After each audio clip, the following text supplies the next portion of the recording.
MDI, I've created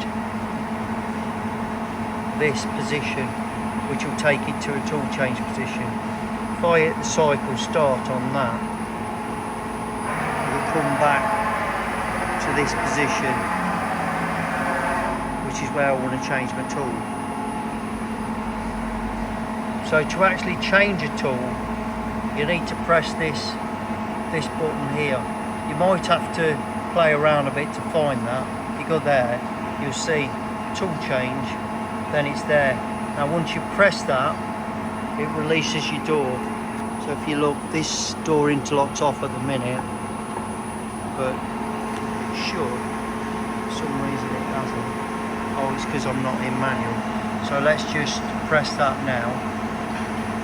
And it says tool unload, unclamping please. So what you do is you use that pedal there, which is your unclamp. So you unclamp your tool and clamp your tool. I'm not going to do it because it's a pretty heavy tool.